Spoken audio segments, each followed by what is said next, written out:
You know, a lot of singers lose air when they speak like mad. I've touched on this before, especially in the allergies video I did, about how this constant leaking air irritates the edges of your vocal cords or your throat, and it makes you feel like you have allergies. But the real reason we do this is so we don't leak air.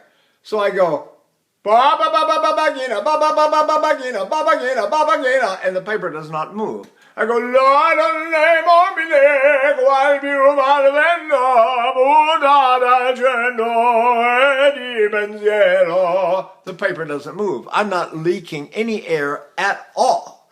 And it's also not in my nose. The minute that I stop the air, what Lily Lehman called the breath stop, which means the air doesn't come up into your throat, there are a number of ways to do it. You can do a deliberate mini cough or breath stop and go, and then hold the breath on that spot. You can go,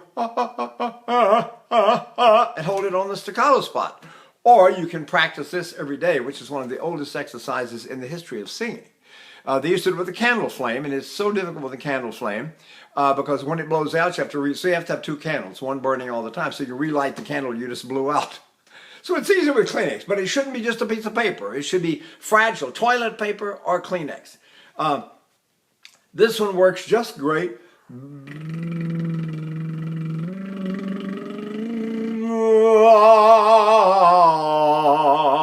And always use the fragile corner at the bottom, right?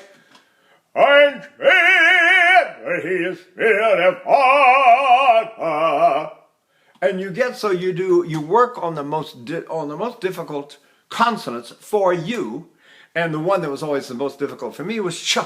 And I have a terrible time with ch. Still have to warm up and practice it, warm it up every day if I really don't want to leak. So you go through your own alphabet, whatever your alphabet is. Some of you have very complicated sounds. For instance, in English we say Z, XYZ or XYZ. So if I say Z, Z, Z, Z, Z, Z, X, Y, Z. In German though, it becomes a TS sound. It becomes ts, ts. So I go ts, ts, ts, ts, ts, ts, and it doesn't leak. We have in English wasps for the plural, and I say wasps. Oh boy, there it goes. Wasps, wasps,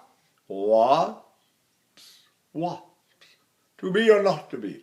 To be or not to be? That is the question. So you practice and practice and practice until you don't leak. The tongue trill, believe it or not, when you do it right, it doesn't really leak. I go, and you do all the vowels, a, e, o, u.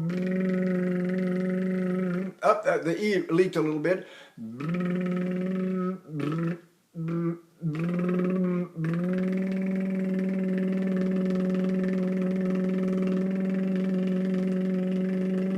And after a while, you get it so it doesn't leak, especially on particular notes or particular consonants or particular vowels.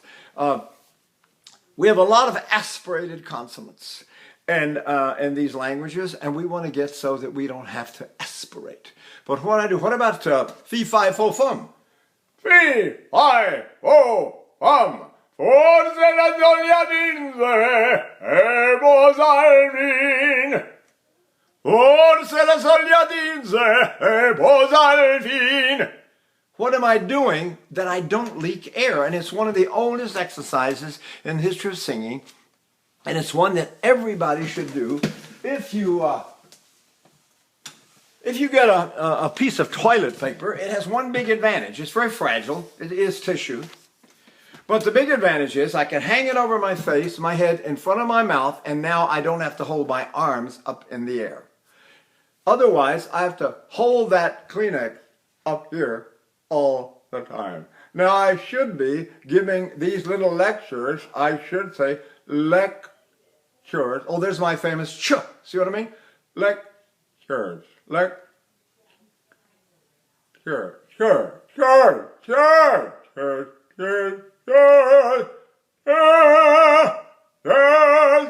So if I practice and warm up here for a while, I get so I can do it. But the main thing is, if you're going to you really should do it every day. You should get what in England they call a bog roll, whatever that means. And you get it, and you get the most fragile part of it right in front of your mouth, and then you don't leak. And you try your best to practice until that paper doesn't move. And then do all your text, all your roles, all your arias, all your dialogue. Learn to talk. Practice speaking like you're studying to be a Shakespearean actor, and you don't want to leak air when you talk. Okay?